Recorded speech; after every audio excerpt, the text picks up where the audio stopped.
communities who have felt very strongly they were harmed in the past in other epidemics, where they might have been sent, body bags instead of being sent medical help or medical support. They are not ready. They are feeling that sense of grief. They're sensing that sense of trauma and fear. And so this might not always be the good time. So she also reminded us that thinking clearly about what we are trying to achieve in this time. And if you're trying to achieve just figuring out, can I consult this community about this particular thing that is not super important right now in this time of crisis, then it's probably best to put the pen down. But if you're trying to engage them specifically on their responses to the crisis, one thing we might want to think about is what are we bringing in exchange to benefit that particular community. So thinking about communities that may have experienced a lot of racism or harm, particularly in some of our inner cities maybe, thinking about what benefits we're bringing to them as we engage with them. It could be, as you said, Cicely, trying to bridge some of that digital divide by bringing access to some computers or bringing broadband internet to all our communities, because a lot of them are still, they don't have access to that. So in terms of online engagement, online teaching, as you mentioned, I know a lot of teachers are trying to figure out, are we going to loan computers to students? How are we going to make that accessible? How are we going to make that something easily, that people can easily access without any barriers? So that's something really interesting to think about as we go through. I'm reminded by our technical person that we had actually thought we were going to do a little fun exercise before we dove right into the meat of this discussion, and actually ask you how you're doing in this crisis in terms of food, because one of the big divides in our society is our access to food. And we were kind of wondering, have you cooked with something you never thought you would cook with this week? And I don't know if Corinne can bring that little poll up, but we were a little bit curious to find out if you had used something you don't usually use.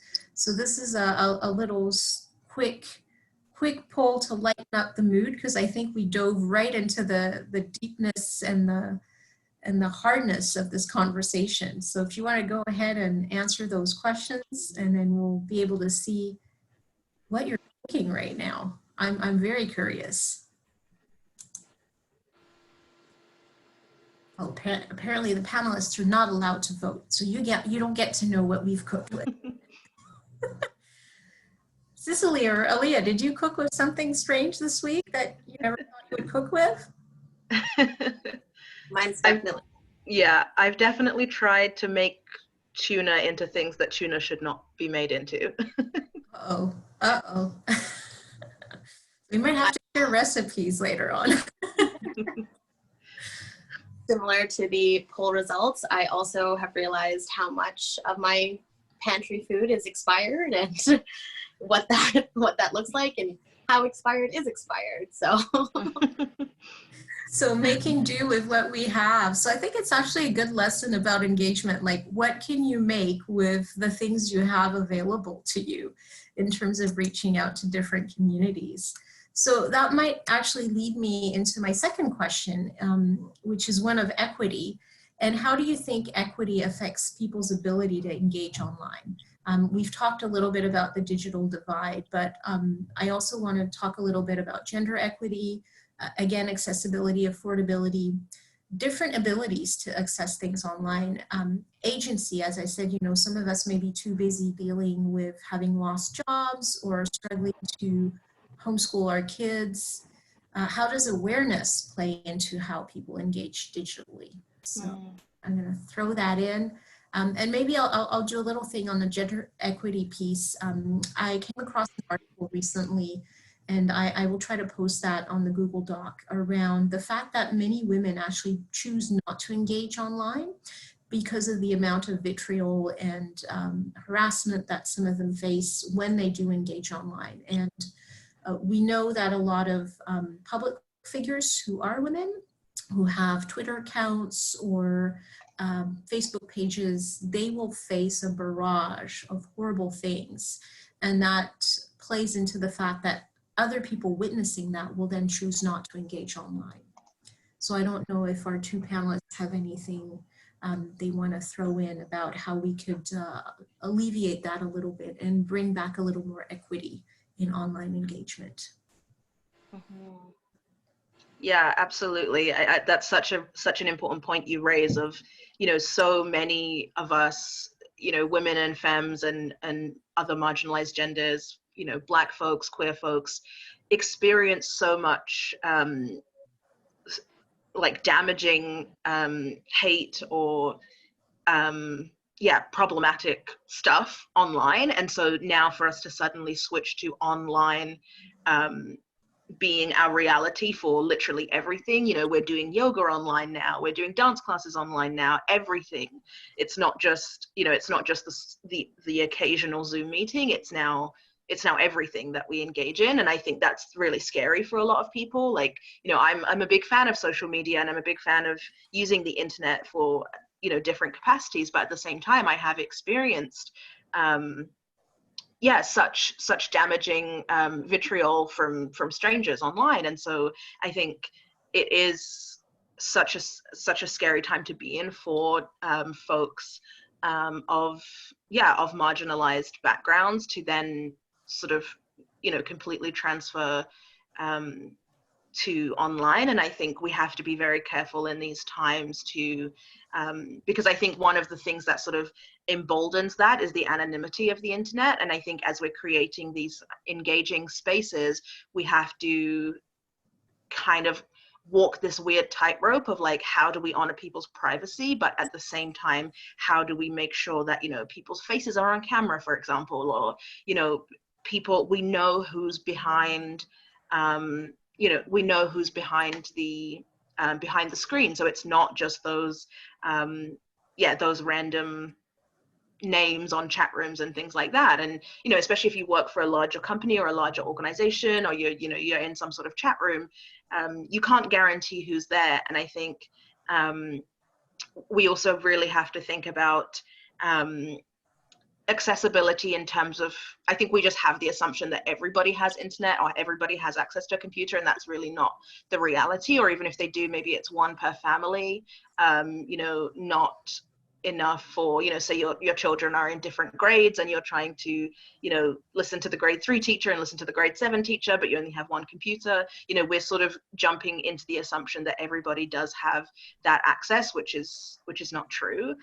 So I think we really do have to start being creative, especially, there's companies out there who are trying to sort of show their support in these times. And I think they need to go beyond that in providing access to internet, to software technology for folks. And this is really a time for them to show up in that regard. And we need to move beyond lip service at this point, because it is a crisis, and people need to be responding with the urgency that the crisis is. Because I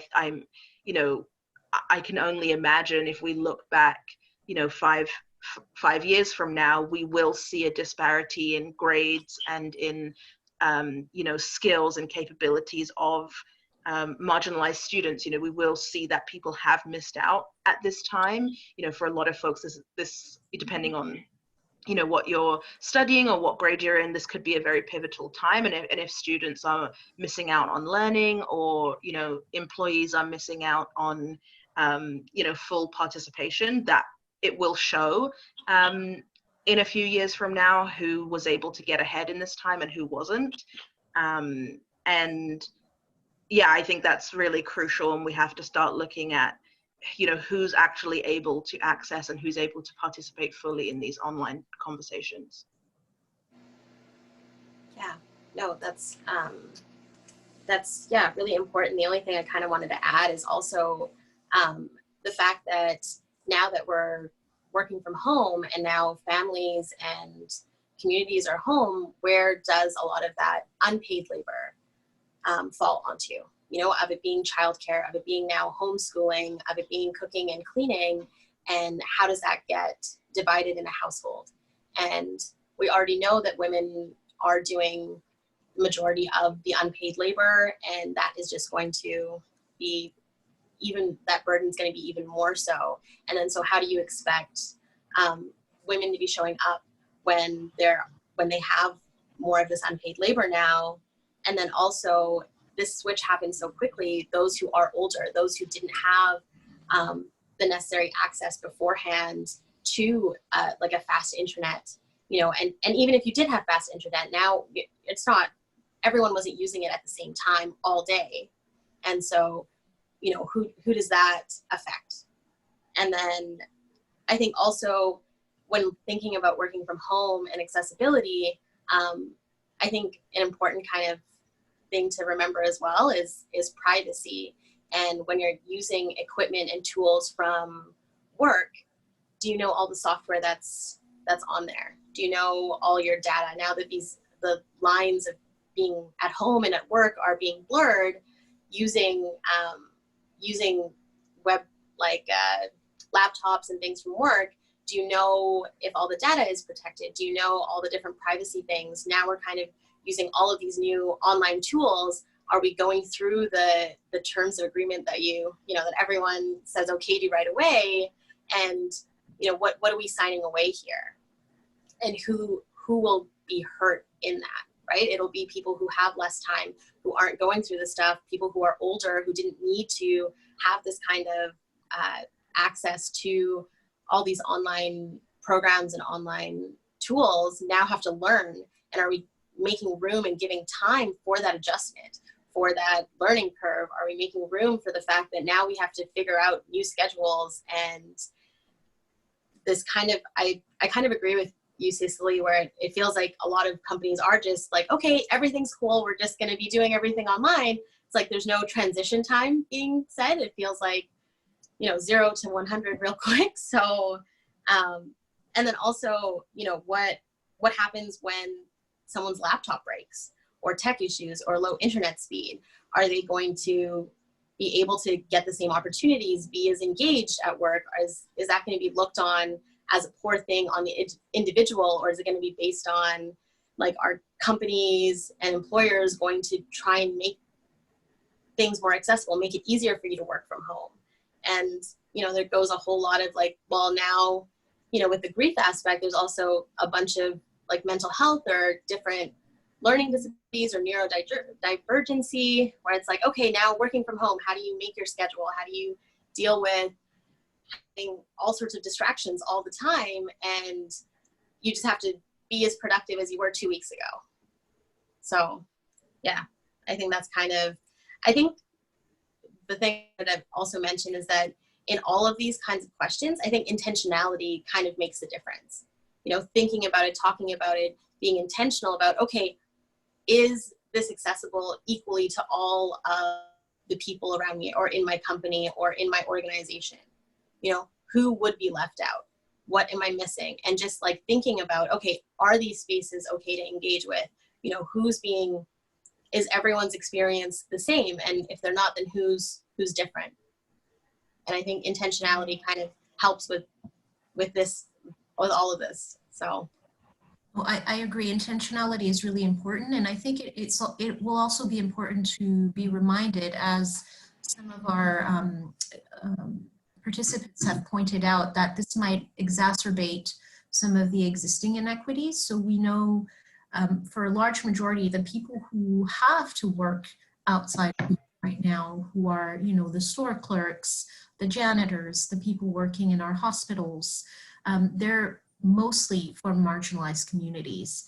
And these folks won't have the time or access to be online and be engaged the way we might be as privileged folks. So understanding how this movement towards online can exacerbate existing inequities, and what we can do to create places and spaces for these people to be engaged in a meaningful and intentional way that also keeps them safe. I think that's going to be the biggest challenge that we face in the next coming months.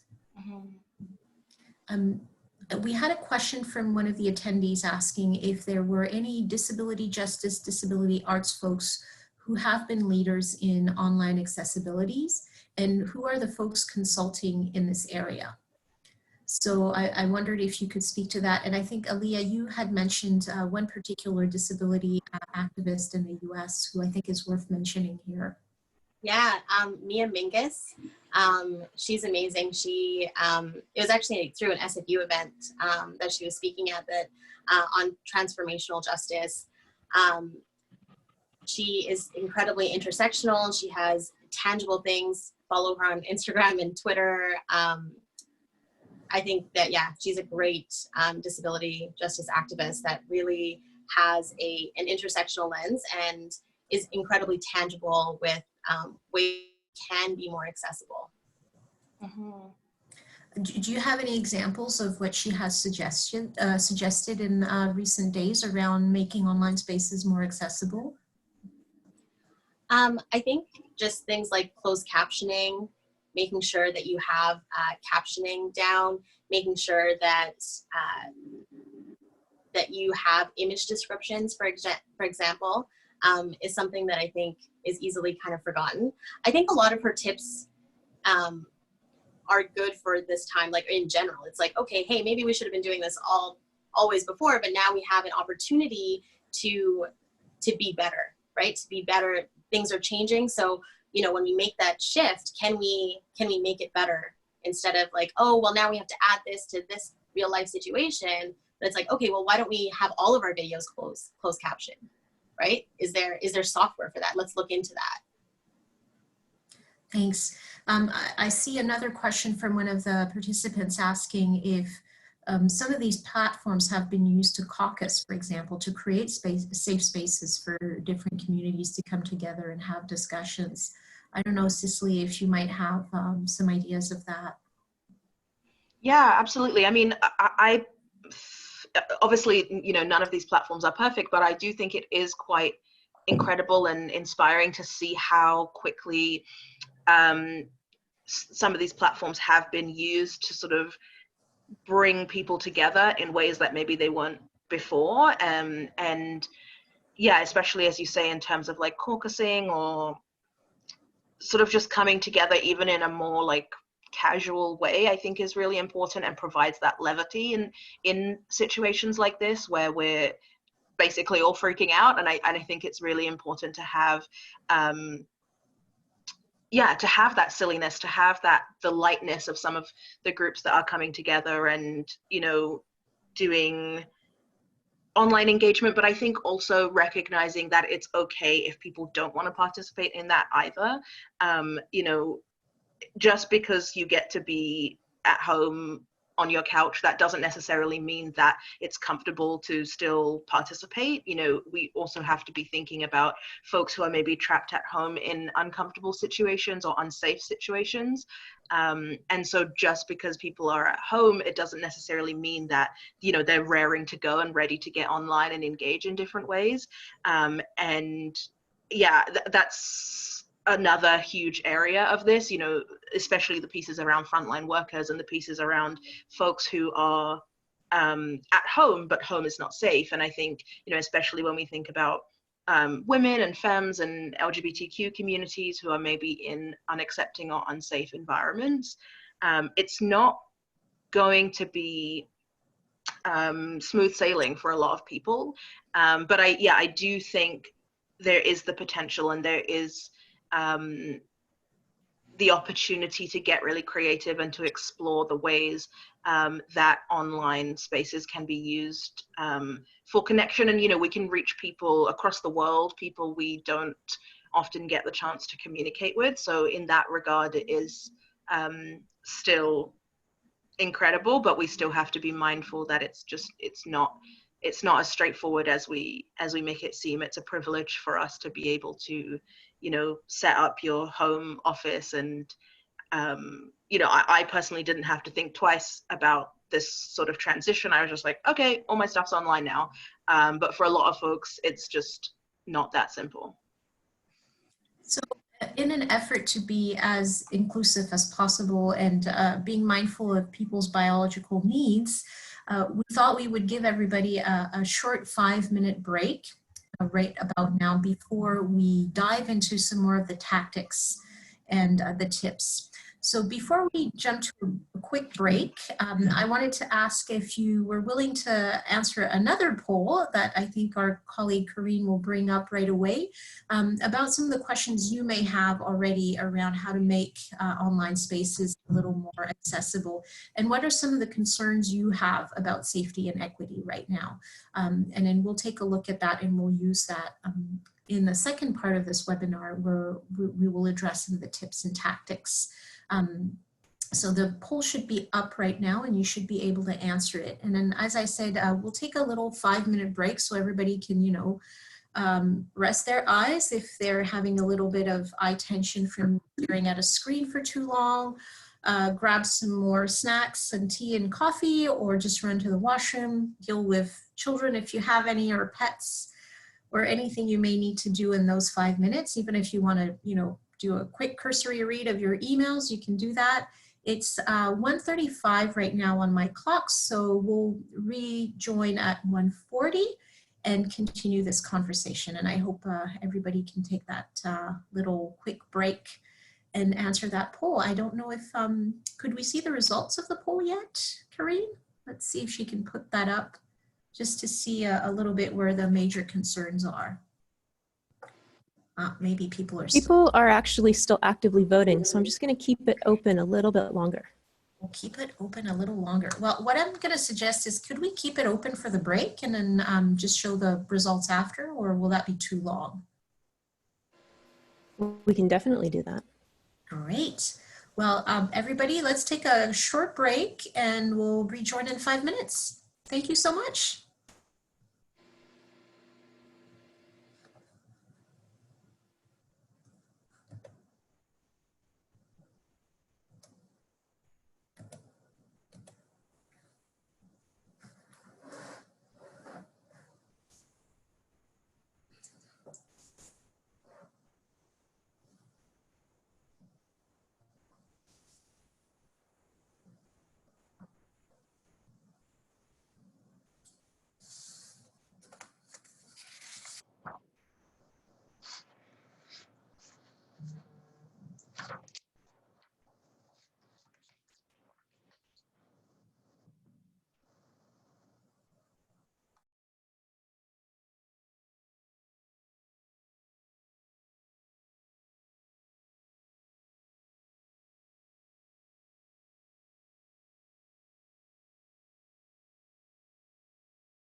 Okay, folks, it's 1:40, so I think I'm going to get us started again. Corinne just shared the results of the poll. So one of the major concerns people have is around the digital divide and accessibility overall. So this is something we discussed a little bit earlier. Outreach to participants is very high as well. Increasing empathy online, privacy concerns, and yeah, so I think those are big questions. Again, we may not have answers to all of them in this webinar, but I think we'll bring some pathways to solving those.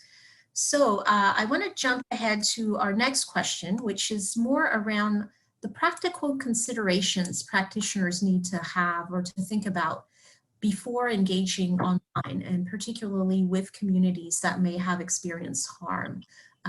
Cicely, do you want to take the first stab at that one?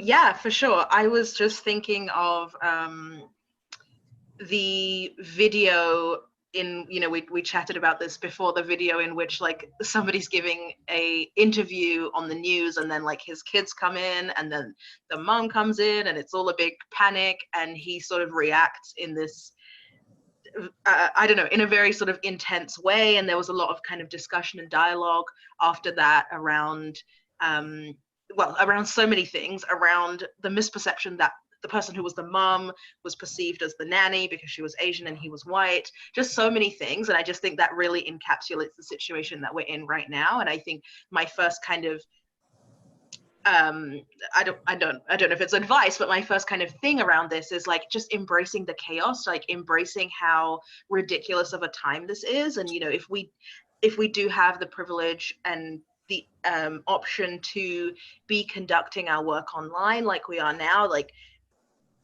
it's going to be messy, and I think we have to be okay with that. Like I spent like an hour just trying to stick this green sheet to the wall, and just like all of the ridiculousness that comes with this time. And I think that kind of will help to ease some of the additional like mental health pieces with this as well. Like I am all about the aesthetic, as everybody knows, so that I wanted to put my green screen up, but I think also it's totally fine if you actually saw what my apartment looks like right now. And I think embracing that, and and I think that kind of links to the privacy piece as well. If you do, I think people need tips. People need a tutorial on like, how do you, I don't know, hide your apartment in a video, or, how do you get the best lighting, or just like small things like that.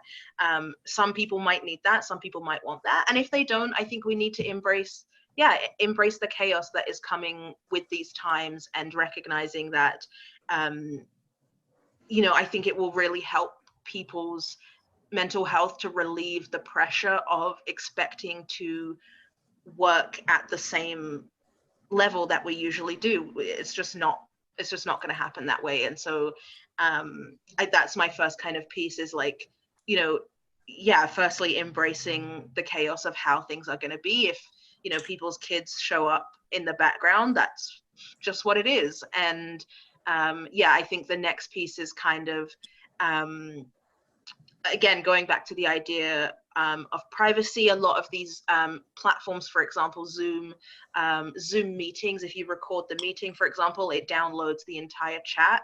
So if the person, if you are the host of the Zoom meeting, for example, you download the chat of everybody, even if you think you've privately messaged someone. So being aware of things like that as well, which I think a lot of people are not aware of, is, thinking about how people's online communications are impacted by these times, and people's privacy. I think, again, the pieces around accessibility, and I saw in the chat someone mentioning absolutely that, disability justice activists and all kinds of activists have been advocating for these kind of things for so long, and it's only now that we're in this sort of crisis that those things have been recognized.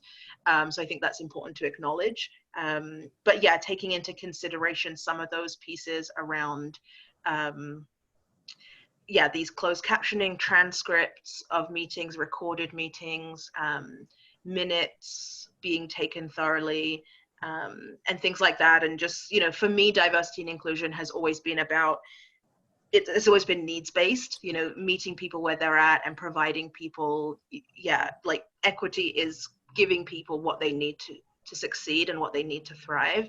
And I think especially in larger organizations, in larger companies, you know, if somebody needs a specific tool or platform or thing that is going to support them to make their online engagement better, that's what, you know, CEOs and EDs need to be doing right now. You know, even if it's literally mailing your employees a sheet that they can put up or something, or a pair of headphones or something like that. I think people need to also be getting practical about the actual equipment and tools that people need to engage more thoroughly online. I like that you talked about the needs-based, because that's actually one of the pieces that came out of our research, which was a broader research on equity in engagement in general. And one of the things that came out of the focus groups that we had was a lot of communities said, well, you know, the first thing you could do is just ask us what we need, and start there before you start asking questions and consulting about this or that. Ask us what we need. And once that need is met, we can actually engage with you, because one of the first things to understand is that if you're not fed, if you don't have a roof over your head, if you don't have access to clean water, it's a lot harder to engage on anything, because you're so focused on survival. And I think right now, in the midst of COVID-19, a lot of people are in that space where they're focused on survival. They're focused on, I just lost my job. I don't know if I can make rent. Am I going to have access to EI? What's going to happen with my children? What's going to happen with my future prospects for employment? So when you're in that space, it's very hard to engage on any topic because you're so focused on your day-to-day survival. Alia, did you want to jump in? Yeah, well, we have a little guest. A furry guest. Yeah, this is my other kitty, Luna. Yeah, I think the thing that I wanted to add in for like engaging online with like harmed communities is the thing that kind of came to mind is like not to gaslight the experience, right? If people are saying like, okay, well, how can I trust this resource? How can I, like, why would I trust this? Or, you know, last time this happened. I think it's really important not to gaslight that experience. Or if people are telling you that, hey, this is really hard, or it's hard for me to engage right now, or this feels unsafe or unwelcoming, to not gaslight that, to kind of hear it and accept it. And remember that like trust is something that's earned, right? And if we haven't earned it with a community, then you can't just be like, okay, well, we're in a crisis now, you have to trust me now. So that's like a hard thing to expect.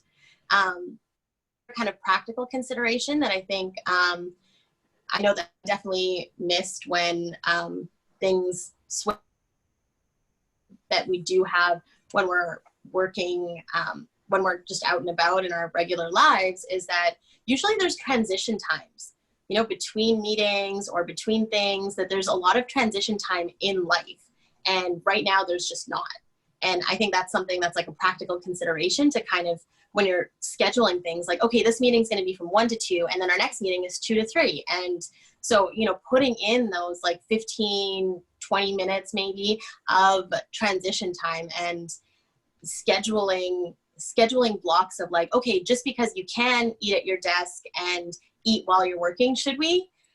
You know, and especially if you're at a workplace that usually, you know, you'll go for a walk when you go for lunch, or you'll have lunch with a coworker, have a virtual lunch with your coworker, and, you know, make it so you're not completely kind of honed on to just like being online the whole time. And I think that that kind of blurs things, and that'll become really unsustainable, especially because this seems like it'll be going on a lot longer than we first thought. So I really love that you talked about transition times, because I think we're noticing as practitioners of engagement that doing this online, what we used to do face-to-face, takes a lot longer. Part of it is the trust that you mentioned, but also the fact that it takes longer to have a discussion online than it takes face-to-face. So making sure you build that in, and maybe looking at your expectations of what engagement is and making it realistic. So if you want to engage on 4 questions, maybe you just engage on 2,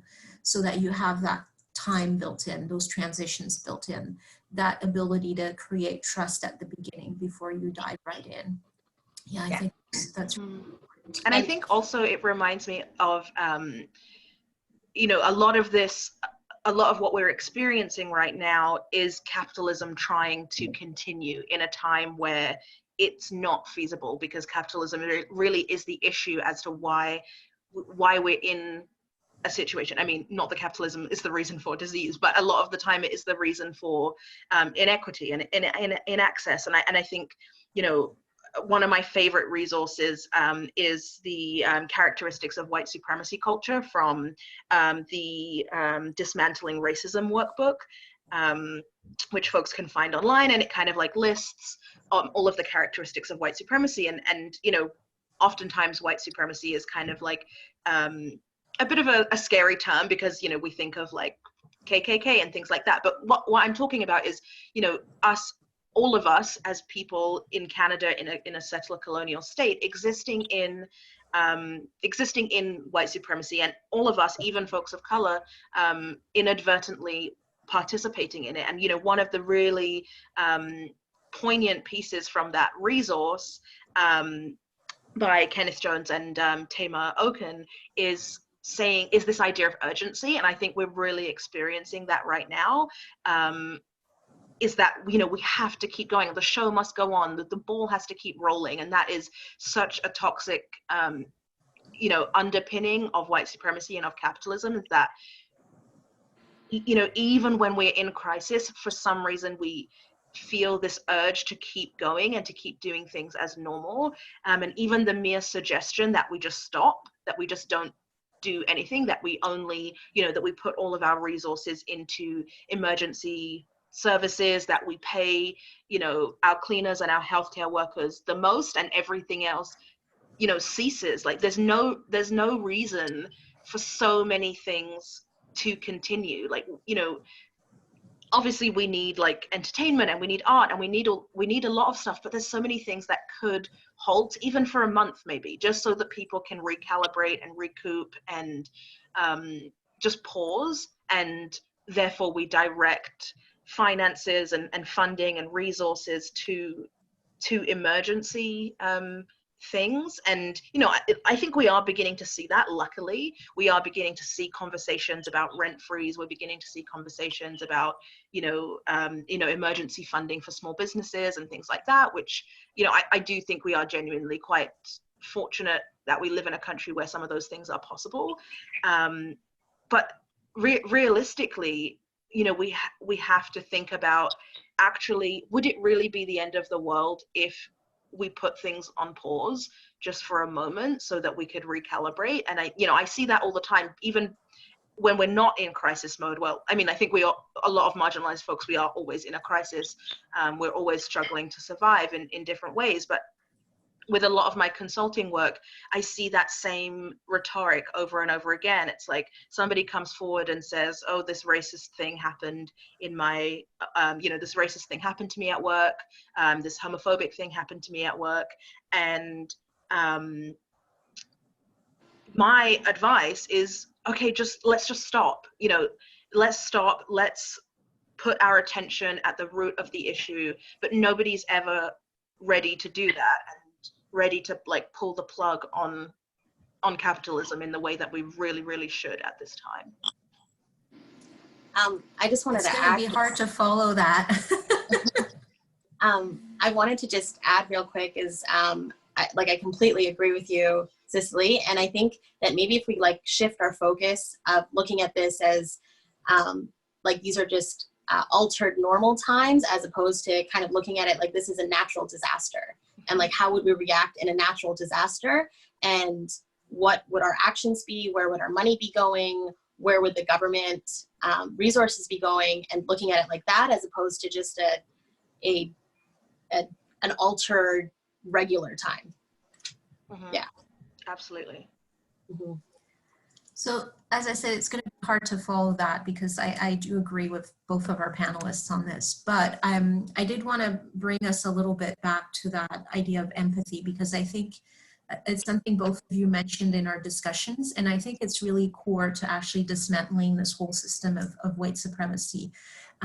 How do we build empathy online, and how do we engage in online spaces when people still don't feel safe in them? So do you have any ideas or tips or things that could make online engagement spaces safe? And particularly maybe some examples of communities that you've worked with that could be applied more broadly.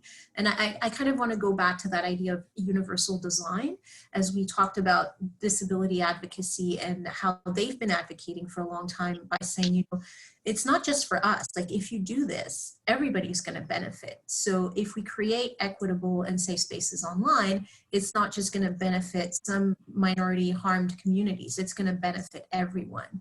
And if we can build that sense of universal empathy design for online engagement. So I know you probably don't have all the answers, but if you have like a few tips or ideas that we could start the conversation with. Yeah, I can go. I think when it comes to empathy, I think it's important to kind of think about it like a muscle, and it's something that you have to work at intentionally in order to grow. And I think the first kind of like my kind of empathy tips is to first recognize who you're having a hard time empathizing with, you know, and like what communities it is that you're having a hard time empathizing with, but also in your life, whether it be like a coworker or a family member or someone in your life that you're having a hard time empathizing with. I think the first part is recognizing that you're where you're lacking that empathy. And then the next kind of thing I think is to try and grow that empathy and being like, okay, well, how can I give this community or this situation or this person the most generous assumption I can possibly give? And to like actually do that exercise. What is the most generous assumption I can give here? And I think, you know, how can I come up with a situation where I can understand or I can do the same actions that this person is doing, and how would I justify them, and kind of do that mental exercise. And I think also when it comes to empathy, and just kind of this idea of like, you know, what culture are we building here? What is important to us? And I think that when we're online, there's some things, when you're watching a webinar or when someone's doing a presentation, now you can text someone or message them or message over Slack, oh my gosh, this is so boring, I'm so over this, or something like that. And that's something that you wouldn't do normally if you're in a conference room, right? Because you don't have those side conversations. So it's kind of like being mindful, because we are in crisis and we are frustrated and things are harder to pay attention to, they're less engaging. So how do we make sure to still be kind and still have that lens around about when we're talking about people, and kind of making sure that we don't kind of turn into like a high school, you know, lunchroom situation where, and I think it's easy to fall back into that, right? And it's easy because there's no harm that's meant to, that, you know, you don't mean anything by, oh my gosh, this is so boring, or did you hear how many times they said this vocal tick or something? But then kind of imagining like, hey, is that the culture that you want to be building here? Is that the workplace that you want to be building? And like kind of practical tips of like growing, like making these spaces better. Things like turning off comments or not having on like anonymous comments, or like getting together with whatever situation you're in with your company and intentionally putting down what are our values, what is the culture we want to be exhibiting, that we want to be in, and then writing that down, like talking about it, writing it down, and then like presenting that and like, hey, in this time we want to focus on these values, we want to create this kind of culture, and this is, you know, do you all agree? And then have people agree to it. You know, be intentional about, hey, is this a commitment that you can make? Is this something that we can all do together? Thanks. I just, before I pass the mic on to Cicely, I know a few people have been asking about a reading break so they can read through all the comments that are happening. This is such a proud. It's incredible the amount of comments that are going down the chat and in the Q&A. One option I wanted to offer folks, if they're okay with it, and I realize actually I forgot to mention at the beginning that this webinar was being recorded, so I want to make sure everybody is aware of that. But one option we could offer to just the participants, and this would not be made public, is we could download all the chat, and then I think we can send you the notes version of that with the slides. And as I said, this little tip sheet we'll be putting together at the end. So I don't know if we could get a bit of a couple of plus ones from participants in the chat. Would you be okay with receiving the chat? Yes, I'm seeing those coming up. Okay, so I think we'll do that, because then that way we can still have some questions answered here, and then I will make sure you get that transcript. Cicely, you wanted to jump in.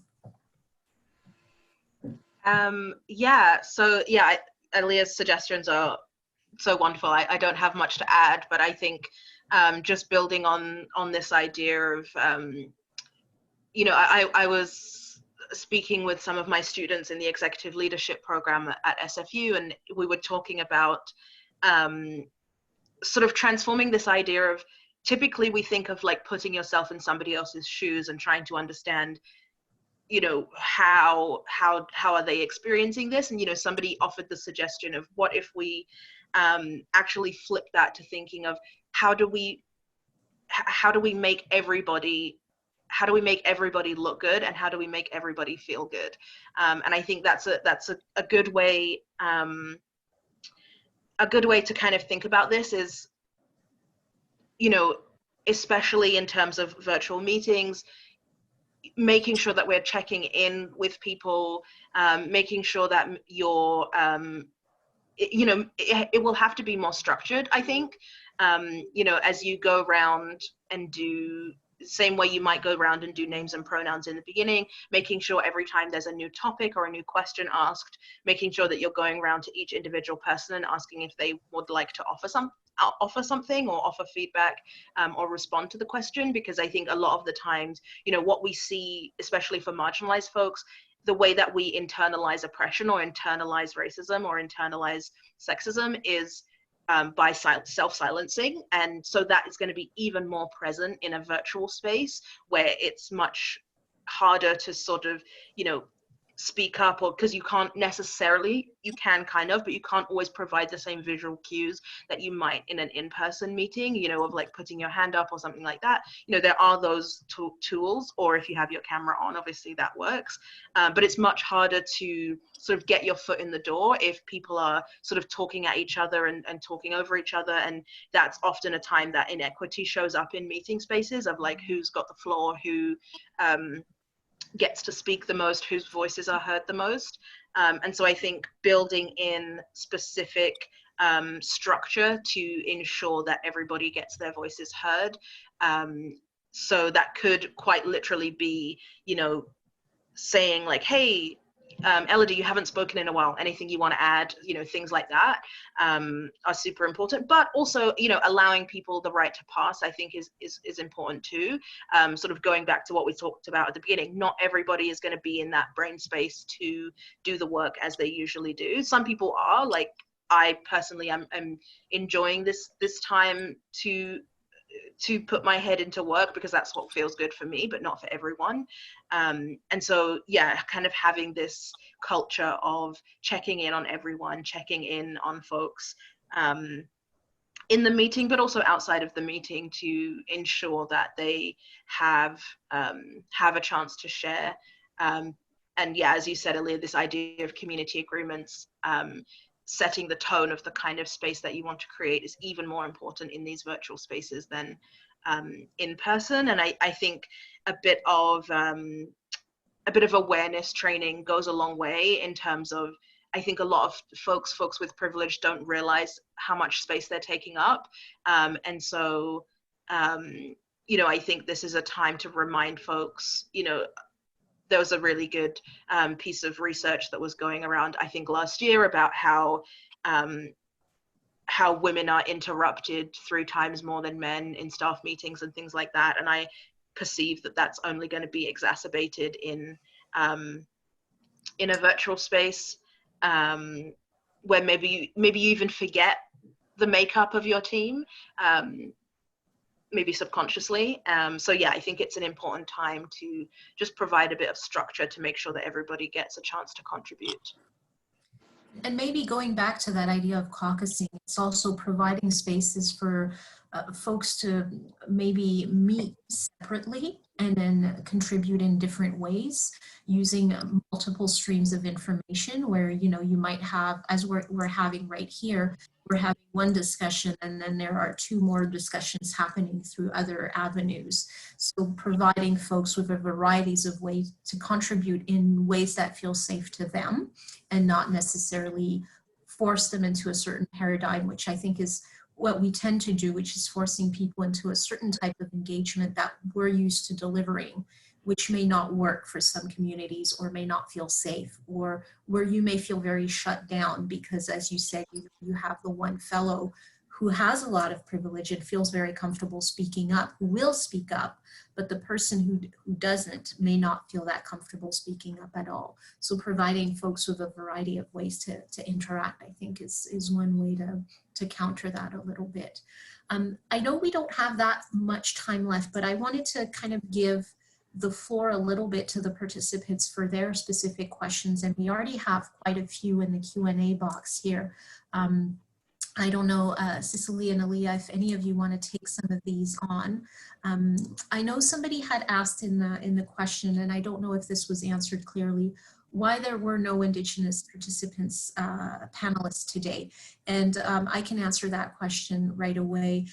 I had approached someone who unfortunately was not available today, but we are hoping to have sort of a repeat of this in a slightly different format with Indigenous guests who will be addressing specifically this topic from the Indigenous perspective. So that will probably happen in the next couple of weeks.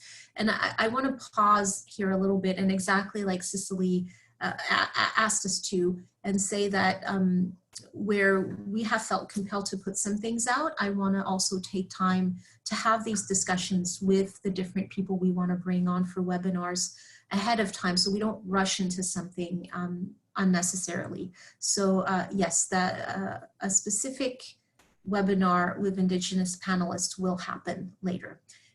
So yeah, I wanted to address that question. Cicely and Alia, I don't know if you can see the Q&A questions on your side. If one of you, Alia, you look like you're ready to jump on one of them. So. Well, I was just reading through them. So Cicely, if there's one that you really wanted to answer. They're really great questions. Yeah, there's so many. Yeah, there's a lot.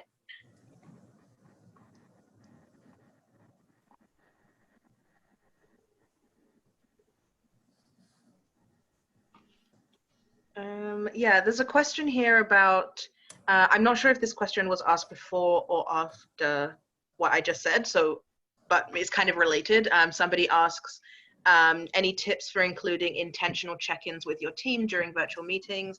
I'm noticing people are craving connection beyond simply our work, and I'm struggling to create a space during work meetings. Yeah, I think this is such a great question. This idea, and I think it maybe kind of ties into a lot of what we've discussed today, this idea of mental health, of isolation, and both physical and mental, and how we're all just not all. I think a lot of us are at this time really craving connection that was almost, I think, very dramatically stripped away from us in some ways. Like it was almost overnight that we were told to distance ourselves. You know, or even worse, if you have symptoms or got back from traveling, and then you're like in actual quarantine, it's very alarming how quickly everything happened and how quickly we were stripped from, you know, doing our regular things, going out for work drinks, or, you know, hanging out with people, going to the park, going to the farmer's market, and how quickly that all went away. And so I think providing time for, I think it depends on the makeup of your team and what feels right for you, but I think providing space for people to air some of their feelings and grievances is important. You know, that's again you know, when I talked about needs-based, you know, ways of doing inclusion work, that idea of, you know, it sounds so silly, but that idea of like talking about your feelings is something that is so removed from our professional lives. You sort of, you know, you go to work and you're sort of expected to not have any feelings or any emotions or any sort of expressive outlet. And I think especially for marginalized folks, for women, especially women of color and Black women, you know, anytime you express emotions, you're hysterical or you're aggressive or you have attitude. And so I think this is a great time to really focus on that and remove some of those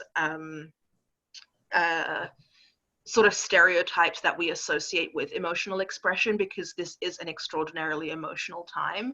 And so in terms of, yeah, meeting check-ins, it could be a good space to ask people how they're feeling. And again, you know, with the right to pass, it doesn't work for everyone. Maybe asking people to share self-care tips, or as we did today, asking people, you know, what have you cooked recently? And again, just kind of going back to that, like, I'm embracing this, the weirdness of our new reality, and allowing people to, yeah, to be emotional in different ways, you know, to some extent. Yeah, unfortunately, we are, a lot of us are just carrying on, but I think we can slow down a little bit in terms of providing space. You know, maybe your meeting agenda is half what it usually is, or something like that, and you know, there's just space for people to yeah, to talk about how they feel in these times. I see there's a question who from a participant asking what you do to when you're already having a team that's not trustful, and I kind of want to address that from the research that we just went through. I think there's no shortcuts around trust. You have to build it, you have to earn it, just as Alia mentioned earlier. And if your team is experiencing a trust problem, then you have to work on that before anything else can be done. Just as if you have a trust issue with a particular community you're engaging with, then you have to put in the work to regain that trust. And I mentioned a few things from our research. One of it is, you know, how can we benefit that community? So it works with your team as well. How can I benefit my team to gain their trust back? What can I do to create that relationship? And I'm a big fan of the expression 100 cups of tea, because that's kind of my practice and engagement. I spend a lot of time sitting down having tea with people. And I think, you know, now with social distancing, those cups of tea will have to be virtual, but it might mean, again, slowing down, taking a step back, and then slowly building that trust up through some one-on-one time with different folks before you can build up to a sense of, okay, now we trust each other and we can engage. But I think we sometimes get a sense of permission from being online that you can take shortcuts. I don't believe that's the case in engagement. I don't think we can shortcut building trust. Alia or Cicely, I don't know if you want to add to that, but yeah, that's what I found from the research anyways. Yeah, I was just going to add, and I'll kind of tie this into some of the questions I was kind of looking at. There was some on, you know, is empathy enough, or how do we actually make more of these spaces empathetic? And that kind of came to mind because I think when building culture or trust, it is something that you have to be intentional about and take time in, and you have to listen, and you have to listen to why people aren't feeling safe enough to share, why they wouldn't be more candid, why, and perhaps this will kind of point out the culture you have in your company right now that was easy to ignore because community looks a lot different. Well, we're all in the same space, so yeah, everyone's getting along, it's fine. And it's kind of like, oh, are we? And perhaps this kind of put these things into light. But I do think empathy is a great place to start because it's something that it's kind of like it's almost like an abstract concept, and then you have to do the work to actually put it into practice. So when it comes to listening to, okay, I've noticed that there isn't a lot of engagement here, and I wanted to talk to you one-on-one to figure out, you know, how come you're not engaging? How can I make this safer? And then actually listening, and perhaps, you know, also Googling, hey, like, what are some good listening exercises? How do I become a better listener? And an exercise I really love is one where you have to repeat what the other person says verbatim. Because a lot of the times we're thinking about what to say next or thinking about how to respond, and we're not taking the time to pause and listen.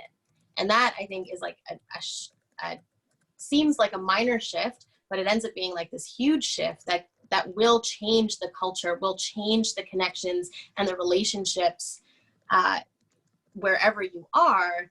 And I think that you have to actually take the time and say, okay, if it is something that you want, if you want more empathetic spaces, if you want more empathy and connection and engagement in these spaces, these online spaces, then are you willing to make the time for it? Are you willing to put the resource into it?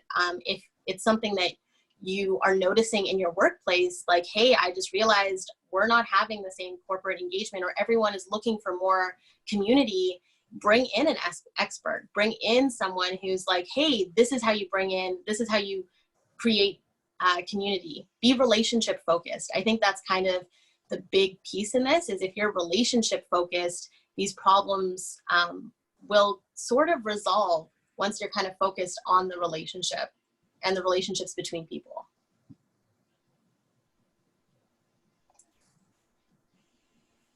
Yeah, that's so true. And I think this actually speaks to the question that's been like voted to the top.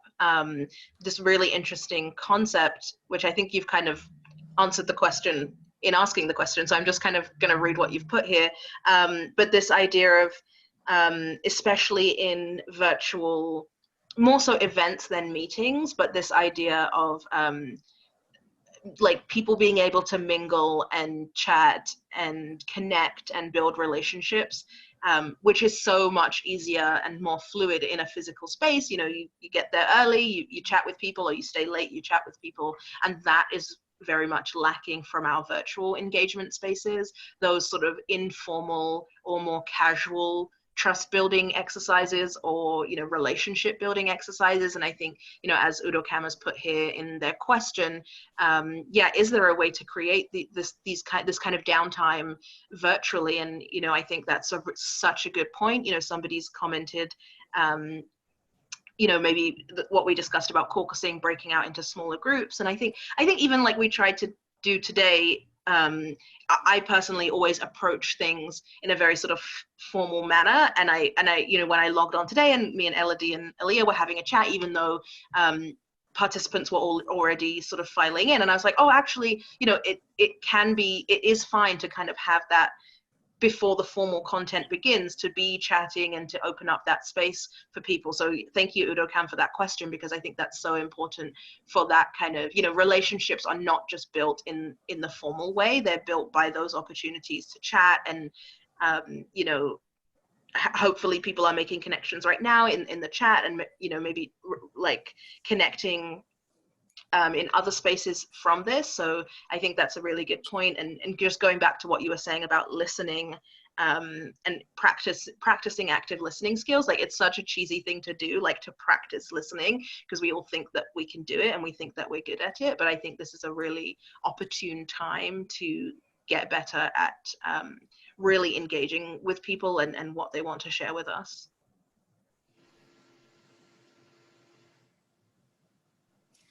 Do any of you want to address the question around privacy and boundaries? Because I think that's an important question, and one that's not easy to square.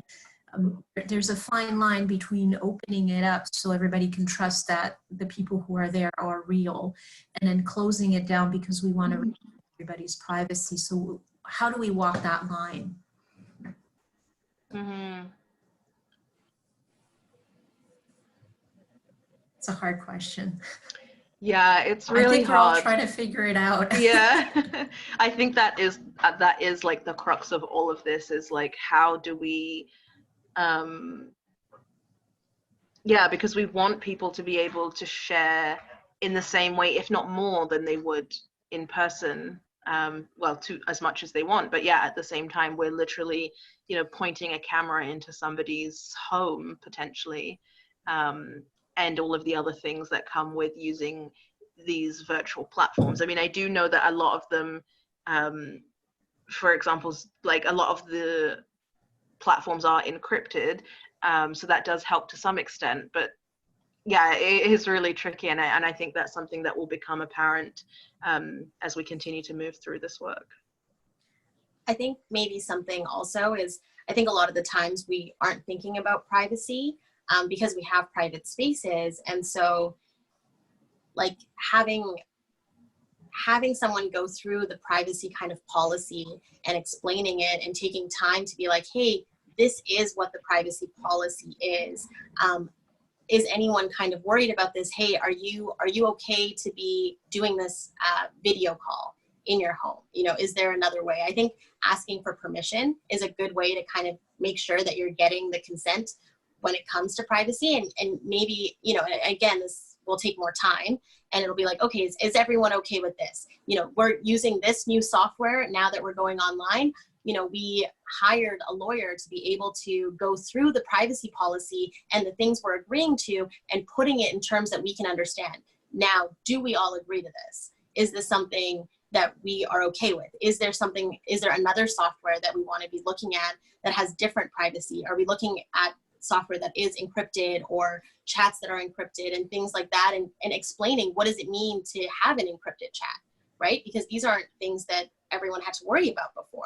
And so I think that that's a big thing too. And, you know, this will just make everything slower, and you need to put more processes in. But I think that's actually the key to kind of making this sustainable and making this actually work okay, as opposed to, you know, when this is all over, to be like, oh, I didn't know that this was all being recorded. Now you have all of this of mine and you do this. And yeah, I think it's important to figure out that stuff now.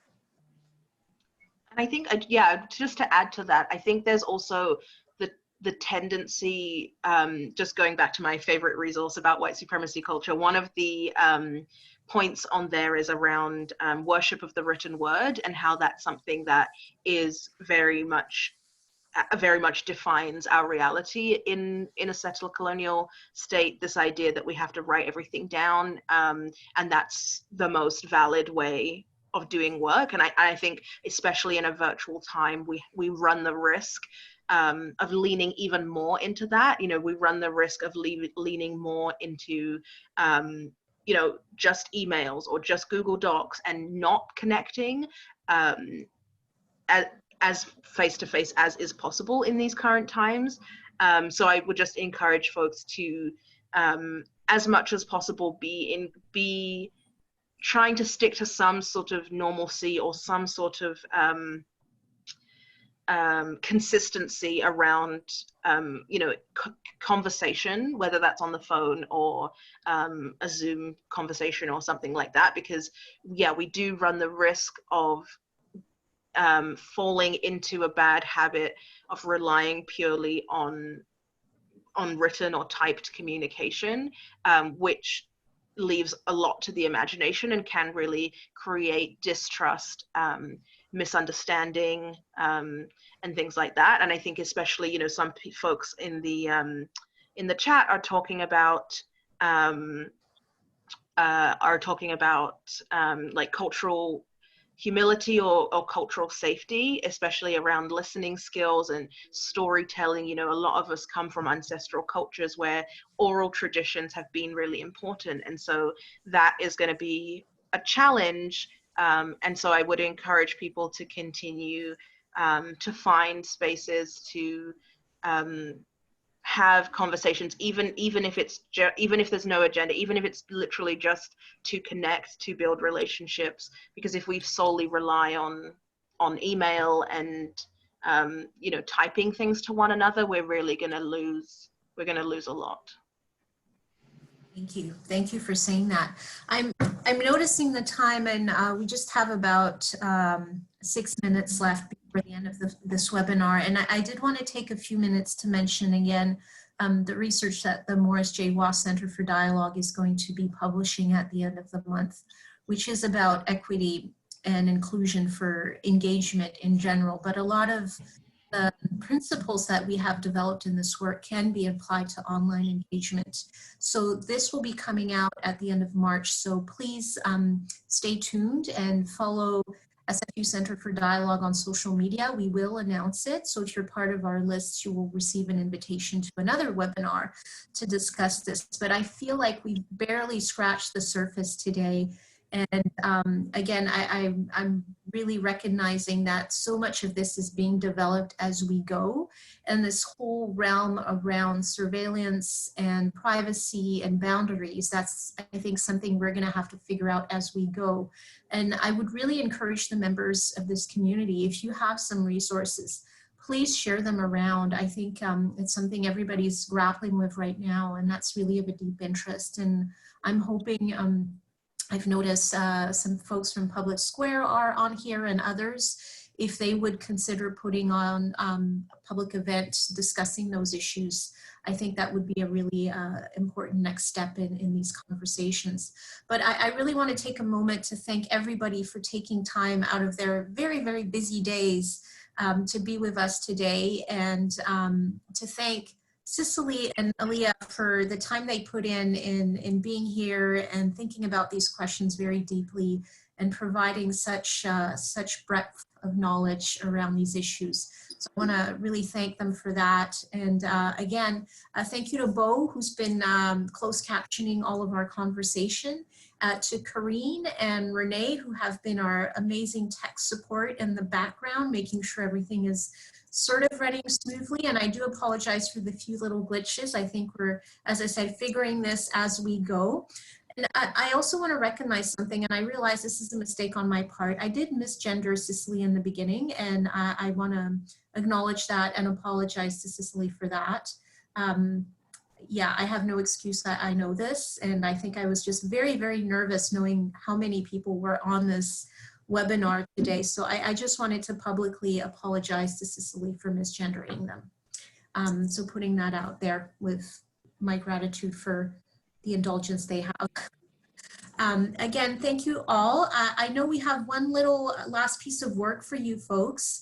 We do have a little poll to finish off, just to measure how well this webinar went for you. So if you could take a few minutes to fill that out, that does help us figure out how to make these better in the future. So if you could take a few minutes to fill that out. Again, we will send you the recording of this webinar, as well as a recording of the chat, because that was requested by quite a few folks.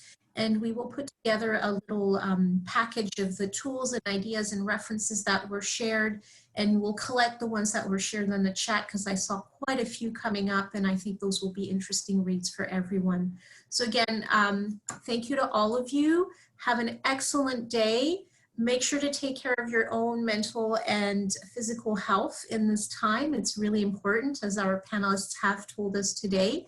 And don't hesitate to take a step back, slow down. I think we do need to slow down and go faster later on.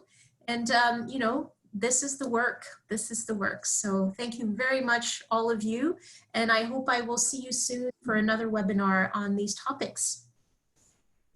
I'm just going to stay on for a few minutes. I don't think we'll see the results of the poll, but I will try to send them out in the interest of transparency to all of you with the recording, so you'll have a sense of how well this went. Terry's asking how they can get on the mailing list. So if you go to sfu.ca/dialogue, there should be a subscription button somewhere on the page, and you can subscribe to that mailing list through there. Yeah, so yeah. And I just noticed the sun just came out here in Vancouver. We had a very windy, terrible storm last night, but it seems to be clearing up. So I hope some of you folks out there on the West Coast will be able to step out for a bit, get some fresh air. And for those of you who are not on the West Coast, I hope you are also able to step out and get some fresh air. Even if it's -11 in Edmonton, I'm sure it's still crisp and beautiful. So enjoy that time. Take care, everybody. Thank you so much. I'm going to log off now. Bye. Bye. Bye.